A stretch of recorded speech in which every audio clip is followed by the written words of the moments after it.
Thanks for taking the Happy and Scrappin' Papery class. This is our project that we're going to work on today. We have two 12 by 12 pages. And in your kit, you get all of these supplies that are in our papery line. We have our papery houndstooth paper that we're going to use the 2 pages. It's double-sided, so the one side has the houndstooth and the other side has the blue. And then we've got all of our embellishments we're going to use as well. So let's go ahead and get started today.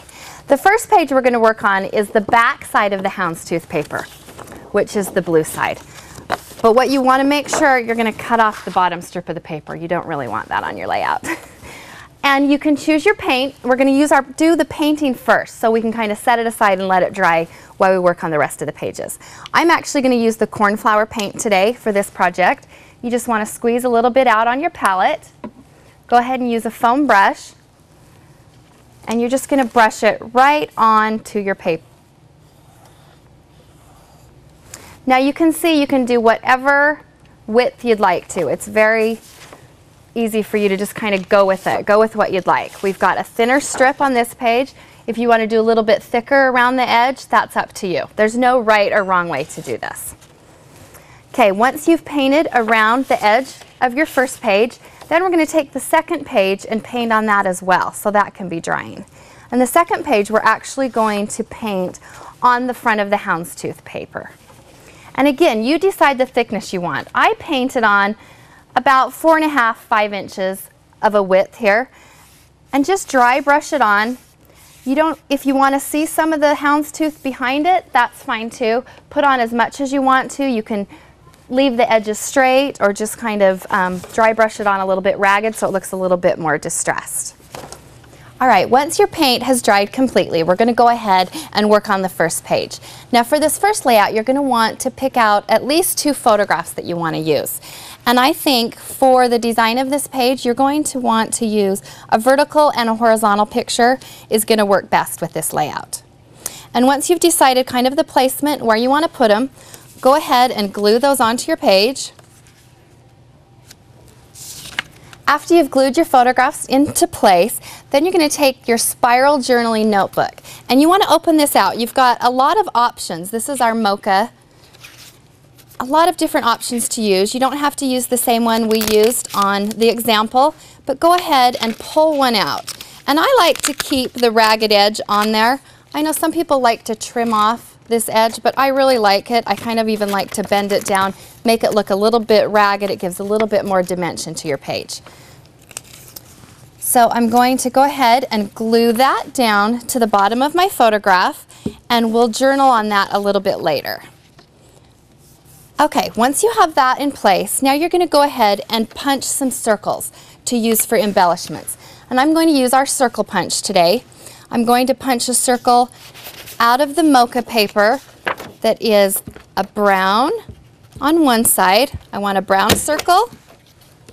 And then if you flip it over to the other side, I'm going to get the patterned paper, the little geometric shapes. And then I'm also going to use the Mocha striped paper. I want a circle with stripes. And you can kind of pick whatever you'd like to use. If you want to use all brown or you want to use all of the geometric shapes, go ahead and pick what you want. Okay, and then I'm going to go ahead and decide where I want to put those on my page. And I'm going to glue the brown circle over on the side of the spiral notebook page, and the little geometric shape I'll glue down kind of to the bottom corner, and then I want to add a little bit of stripe above that as well. So the Mocha striped paper I'll kind of lay over so it's kind of overlapping my photograph and my journaling page. Now again, you can decide where you want to place them. They can go anywhere on your page, anywhere that makes your eye look comfortable to look at.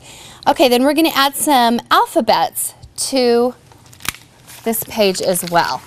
And you can pick kind of what your theme is for your photographs. I have my children on this page, so I'm going to do one with a K, and I'll put the puffy alphabet letter over the stripe.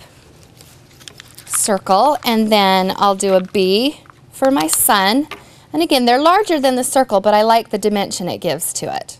Kind of layer them on top. And then, since I only have 2 children in this photograph, I'll do the D for the last name. And you can label around there once you're finished also, so that people actually know what your letters are for on that page.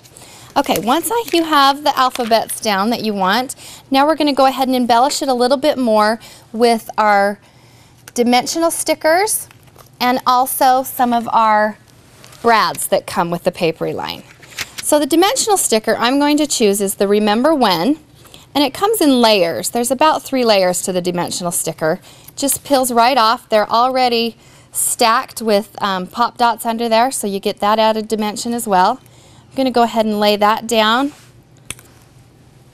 near the bottom of my page, and then I'm going to take the paper piercer and I'm going to punch 3 holes where I want the brads, just above the photograph. So I'll do the largest one in the middle, and I just kind of stick it in there. It helps the brad to go right through the hole a little bit easier if you start a hole first. I'll do another brad there, and then I'll poke another hole on the other side. And then you have a whole sheet of different brads to choose from. You have some shimmer brads, you have velvet brads, you have pebble brads, some gem brads. So go ahead and decide what brads you'd like to use on your page. I'll just pick 3 out real quick. I'm going to use one of the pebble brads for the center. And like I said, once you've poked that hole, your brad's going to go through it really easy. I'll just flip it over to the back, open the brad up, and then I'll pick a second one. I'd like to use one of these gem brads. So I pull it right off of the sheet. Again, I'm just going to take those 2 back pieces, the little prongs, and stick them right through that hole. Turn it back over, open that up in the back so it will hold. And then I'll pick a third one, and I think I'll use one of these velvet brads. Pull it out, and then I'm going to just place that right through the third hole that I've already poked. And again, I'll flip that over and open it up in the back. Okay, then we're almost done with that page. Once you decide what you want to write on the page, you can go ahead and journal on your spiral journaling page. And then if you want to add any other embellishments, you can do that as well. I also like on the Mocha Shimmer, I know it's kind of hard to see, but on the little shimmer stickers, alphabet stickers, there's a couple of little designs. You can go ahead and put those down at the bottom if you'd like to kind of tie the page in. I'll do one of the gold color and then one of the kind of mocha color, and I'll just add that to the bottom of it. So you can add any other embellishments you'd like to your page at this time. I'm also going to add a little bit of ribbon, and I'll show you how I do that. If you take the ribbon that you have, again, you have a whole package, so you have 6 different ribbons to choose from. I'm just going to pull a couple off real quick, and I'm just going to cut the pieces about 1 to 2 inches. I just want a couple little small pieces. Okay, then I'm just going to pick out 2 of the ribbons that I want to use to embellish this page, and I'm just going to cut about 1-2 inches off. Again, it kind of depends on how big you want it. And I'm just going to fold the ribbons in half. That gives a little bit more dimension to your page. And decide kind of where you'd like to lay it. And you can either poke a hole through it and attach another brad through there if you'd like to. And if you're going to poke your paper piercer through, the ribbon's a little tricky, so you want to kind of wiggle it around a little bit. Make sure you have a good hole there, and then your paper piercer will actually go, or your brad will actually go all the way through all of the layers. So I have 2 layers of ribbon. I have the photograph I've poked through plus the actual paper in the back.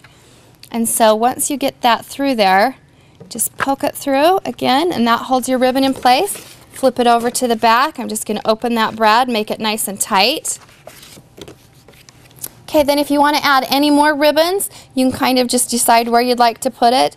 Again, add another brad to it. You can staple it on if you'd like to, or go ahead and use whatever adhesive you have.